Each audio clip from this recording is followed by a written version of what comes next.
Ежелгі Египет пирамидалары қалай салынды? Не себепті ежелгі египеттіктер пирамидалар салған? Мумияларды қалай жасаған? Не себепті ежелгі египеттіктер пирамидалар салған? Пирамидалар ежелгі Египеттің ең құпиялы және орасан зор құрылысы. Олар Египет билеушілерінің, яғни перғауындардың мазары қызметін атқарған. Ең биік пирамида Гиза қаласында біздің заманымызға дейін 2600 жылы Хеопс перғауынға арнап салынған. Оның биіктігі 146,6 метрге жуық. Құрылысқа салмағы 2,5 тонна болатын үлкен тас кешендері жұмсалды. Пирамиданың құрылысы үшін осындай 2,300,000 тас кешені пайдаланылды.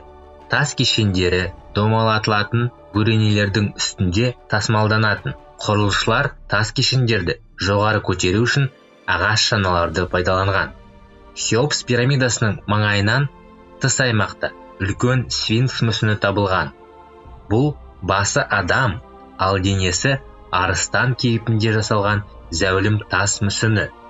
Гизадағы пирамидаларды қорғаушы бұл сфинкс біртұтас үлкен үңгірдің ішінен ойылған.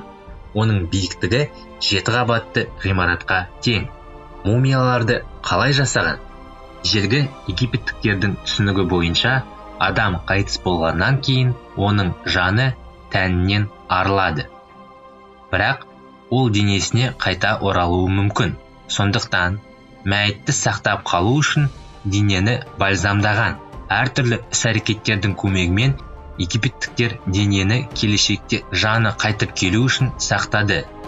Содан кейін бальзамдаушылар дайындалған мәйітті арнайы бальзаммен майлаған. Бальзамдалған денені зығыр мата қиығымен ораған. Оған қайтыс болған адамға о дүниеде қажет болатын бағалы әшекей бұйымдар мен бойтұмарларды бірге таңған. Қайтыс болған адамның осылай өңделген денесі мумия деп аталады. Мумиялағаннан кейін мәйітті суретпен безендірілген ағаш саркофагқа орналастырған.